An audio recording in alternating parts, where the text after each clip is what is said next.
Mas é um Sem Censura retrocesso. está de volta. No Brasil, como a gente já falou, são mais de 70 parques nacionais considerados santuários ecológicos com visitação pública. Mas a gente está levantando alguns problemas, como, por exemplo, Francisco Carreira vai falar. O professor Eric Dirland, da Universidade de Stanford, ele publicou um estudo muito interessante que tem, assim, balançado um pouco todos os biólogos do planeta. Ele fala sobre a sexta extinção. Não sei se ele está sendo um pouquinho exagerado ou não, mas ele diz que a próxima espécie ameaçada de extinção somos nós, seres humanos, Homo sapiens sapiens. Em razão do quê?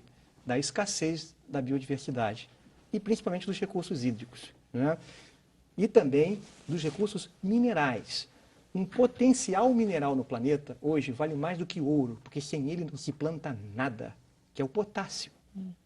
As minas de potássio hoje dos Marrocos, né, estão sendo objetos de conflito entre o Saara Ocidental, o Marrocos, e inclusive as próprias Nações Unidas não conseguem coordenar esse conflito, né? E sem potássio no planeta, hoje a Amazônia, por exemplo, é abastecida, né, pela poeira do Saara, que é levada pelo Atlântico e depois em micropartículas descem sobre a Amazônia com chuva, né?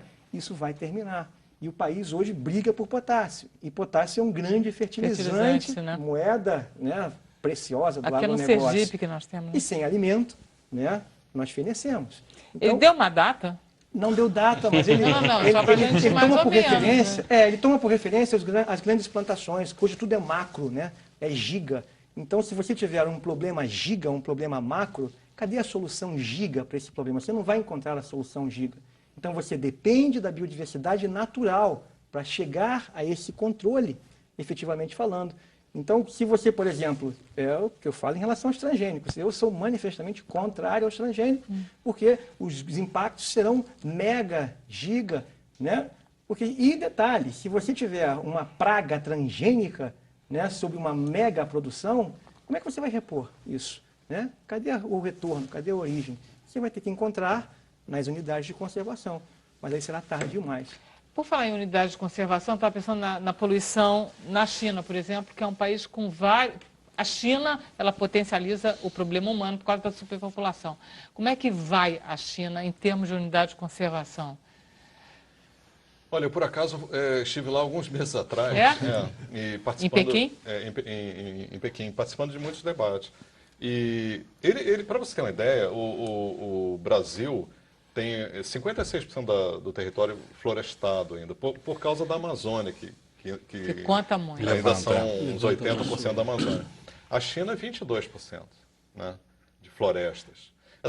Quando você estuda a história, é muito interessante que até 1800, as florestas que eram destruídas eram as florestas temperadas. As florestas tropicais, elas começaram a ser destruídas com o colonialismo, com as plantations de açúcar, ou de café no século XVIII, XIX. E no final do século XX, as florestas tropicais ganharam a grande visibilidade, porque a destruição passou a ser de floresta tropical, porque as florestas temperadas foram muito destruídas no passado, né?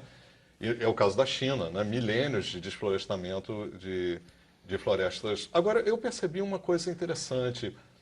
Mesmo naquele sistema que não é um sistema democrático, né? Mas é um sistema que tem pessoas muito inteligentes também, muito estudiosas, né?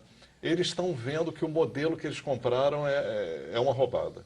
Os próprios dirigentes estão vendo, por exemplo, o modelo de cidade que eles compraram. Compraram da onde? Dos Estados Unidos, né? Aquela ideia de highways e grandes, né? Muito automóvel, né? Eles estão vendo que isso tá sendo um mau negócio em termos de saúde, de bem-estar ou até de desenvolvimento econômico. Eles estão querendo arborizar mais as cidades, eles estão querendo descentralizar mais os bairros. Isso que eu estava falando aqui, que eu penso ao nível no caso do Brasil também, no território brasileiro, porque o que eu estava tentando dizer é que a gente não pode pensar assim, unidade de conservação é a solução. A gente tem que pensar novas formas de agricultura, né, novas formas de relação com o solo, e isso integrado com a conservação. Porque definitivamente vocês todos que trabalham com a área de sustentabilidade, esse modelo do agronegócio é um modelo falido, é um modelo ruim, é um modelo negativo? É um modelo bem ruim. Não, eu sei, mas tem alternativa? É preciso...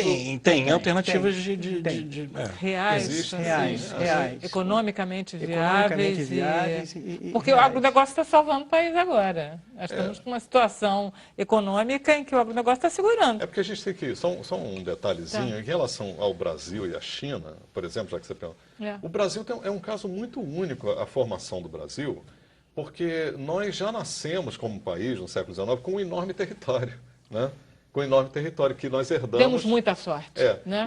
Mas esse território ele só existia nos mapas, na negociação diplomática, porque na prática eram só umas manchazinhas de ocupação. Ainda bem. Né? E eram 4 milhões de pessoas quando o Brasil se formou. E para você ter uma ideia, em 1900 nós éramos 17 milhões a população brasileira. Só os Estados Unidos já tinha 76 milhões. Né? Então o Brasil cresceu muito a população e a economia no século XX, mas com essa sensação de que tem muito território e a população é relativamente pequena em E ela relação ao realmente território. cresceu, como diz o historiador, cresceu arranhando o litoral, né? Cresceu, mas depois, no final do século XX, entrou pelo Cerrado. A China é o contrário, né? A China é 1 bilhão e 200 milhões. Aquela sensação de que os espaços de uso são muito restritos, então eles estão precisando repensar toda a gestão deles no território. E eles estão repensando. A questão do carvão, a questão dos combustíveis fósseis. Agora, o Brasil tem vantagens e desvantagens, mas o agronegócio também está ligado a isso, a esse espaço horizontal de expansão e ao cerrado, que é um problema muito grave, porque a Amazônia gerou uma grita mundial. Mas o Cerrado está sendo muito mais destruído do que a Amazônia. Do Brasil. Né? Perfeito. Eu trouxe aqui um dado para... você tem 27% da floresta amazônica sob unidade de conservação e só 8% do Cerrado. E parece que a biodiversidade do Cerrado ela é muito mais ampla do que a da Amazônia, é isso, gente? Muito mais... Muito mais não, mas não é mais enfim. amplo, são diferentes. Essa coisa assim, São inclusive, importantes como... a biodiversidade, inclusive, não deve ser um fetiche. Assim, tem muita biodiversidade, é importante, tem pouca, não é. Tá. Porque, por exemplo, as florestas boreais são muito valiosas em serviços ambientais. Mas, cada região do planeta tem seu valor. Em relação a recursos hídricos, os principais rios nascem no Cerrado. Pois é. A caixa d'água do Os Brasil. principais rios do Brasil nascem no Cerrado. É tudo aqui em cima. E aí, Brasília voltando para a é uma pergunta que você aqua. fez, e a pergunta, Brasília voltando é para uma a pergunta que você fez sobre o agronegócio, tudo bem, o que adianta estar salvando agora, mas acabar com toda a água, todos os lençóis freáticos, piora para eles mesmo, para quem está no agronegócio. Então, assim, é uma coisa que não é sustentável. Tem uma coisa de exploração imediatista. É, né, imediatista, que é uma coisa marca exatamente. do Mas, Brasil. mas a gente tem a isso aí, sensação né? que o homem é um ser imediatista, certamente, né? Não, certamente. fala. Eu acho que o importante da fala do José Augusto é justamente essa percepção que o brasileiro tem, a cultura brasileira tem. A gente foi expandindo para o sertão, né? O sertão, o cerrado, as drogas da Amazônia, então a gente foi expandindo para o sertão, onde tudo era vazio, a gente não tinha nenhuma... Até pouco tempo, assim, era tudo... Tanto que, O desertão, né? era desertão. Tanto que em 2006, 2007, tem uma propaganda de um desses remédios de agricultura, um desses venenos de agricultura, um desses agrotóxicos, que era o seguinte, estava lá o velhinho com o neto dele. Meu neto, quando cheguei aqui, não tinha nada. Aí você olha, tinha um cerrado maravilhoso, assim, cheio de cachoeira. E agora é o que seu avô construiu. Aí você vê uma plantação de soja ali em cima. Tudo Isso em 2006, 2007. valeu Essa nada, percepção de que não tem nada. Mas tem ali, aquele mato é alguma coisa. Mas é isso, é o marketing desde os anos 60, 70, de que a Amazônia não tem vocação Isso em econômica, 2007. que tem que destruir tudo para poder plantar, para poder botar gado. Mas é isso isso. não pegou, né, Lucas? Essa ideia Pegou de... muito, pegou muito. Por Pegou, isso que a gente está por assim. exemplo, Né? É só lembrar- exemplo disso, enquanto o mundo inteiro pensa em energia alternativa, nós pensamos em pré-sal. É um exemplo clássico.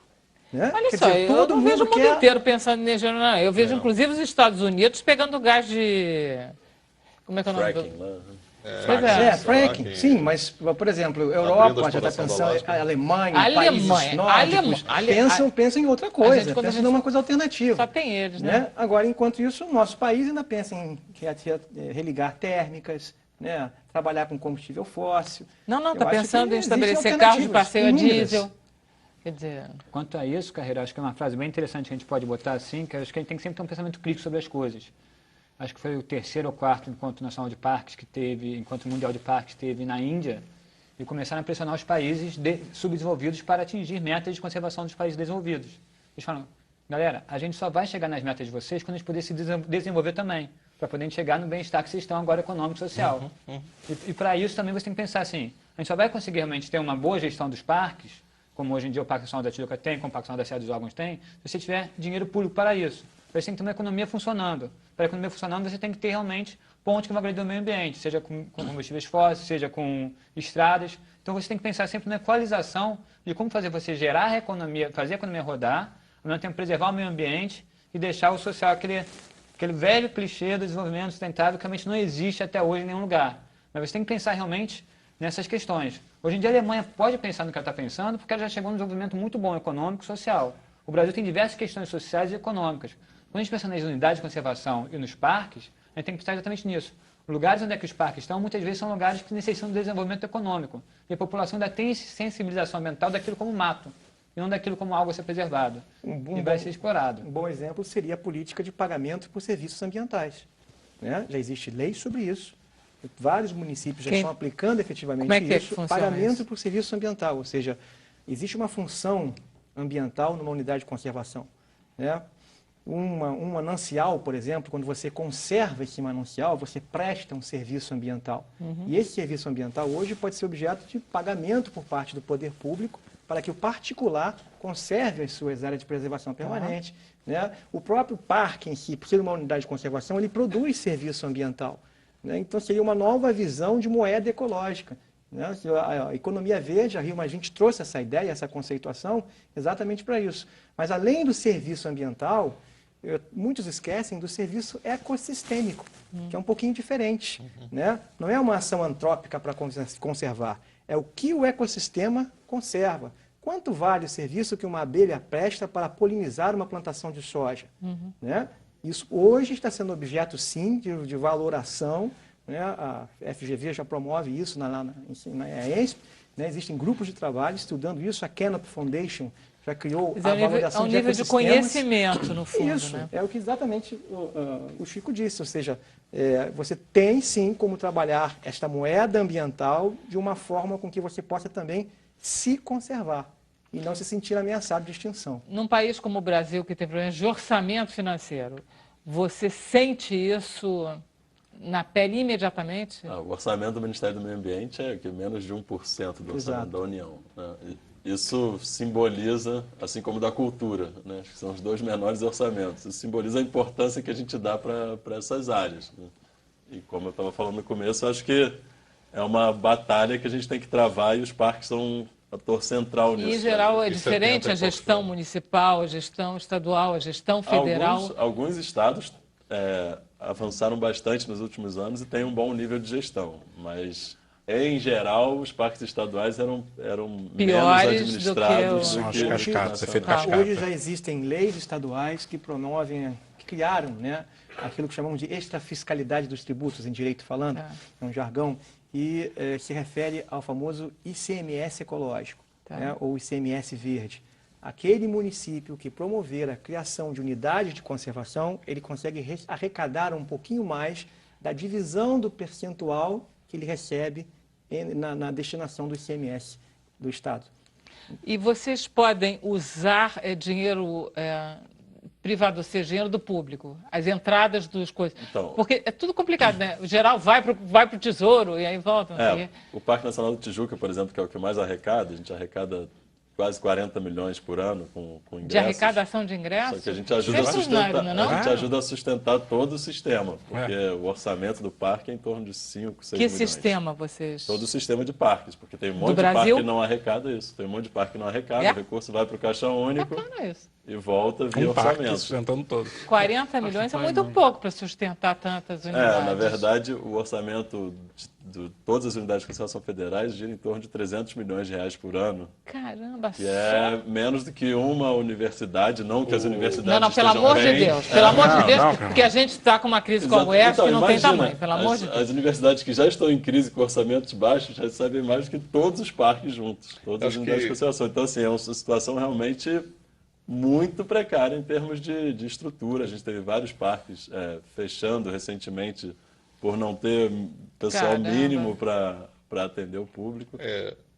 O que eu estou achando interessante aqui da nossa conversa é que eu sinto assim que nós estamos numa disputa, num grande debate nacional e internacional sobre o futuro, sobre o presente, sobre o futuro, sobre que caminho seguir, né?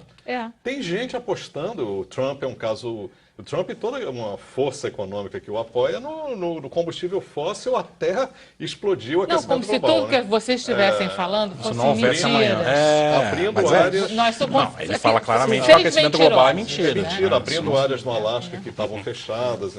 Mas, ao mesmo tempo, tem essa disputa. Por exemplo, uma das coisas. E aí, a gente, no caso do Brasil, a gente tem que debater ao nível da realidade brasileira. Né? Então, por exemplo, uma coisa que é muito óbvia é a energia solar no Brasil. Né?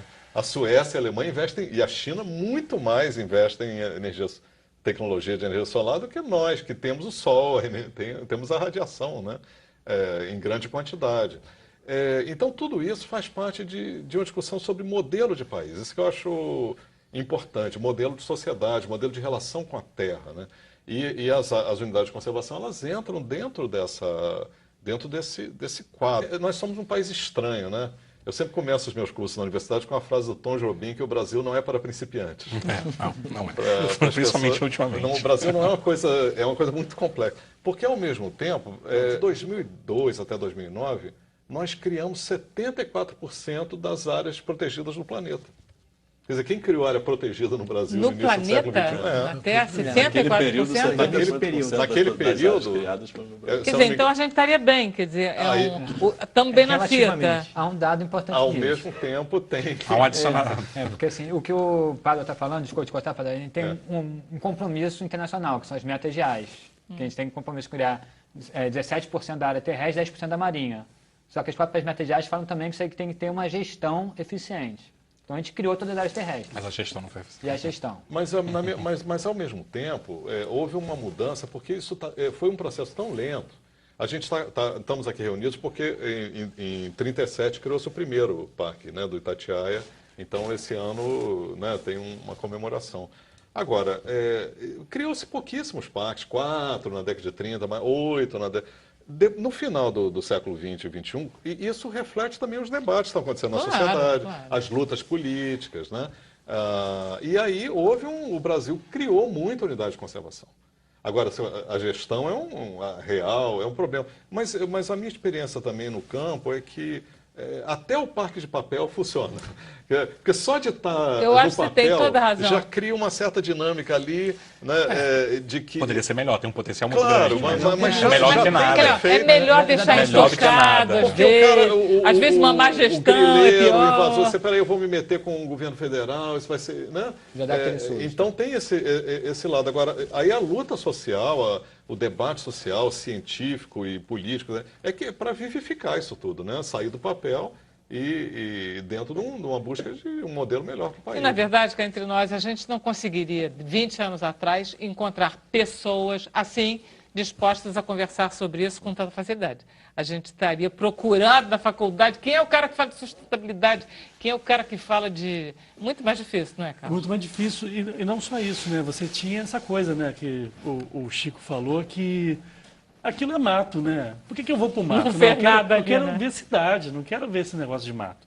Então, a gente está, não sei se a gente está reaprendendo ou está aprendendo Revalorizando. esse costume de você ir para áreas como parques nacionais, ir para áreas naturais e você ter um momento de lazer ali, porque você não tinha isso.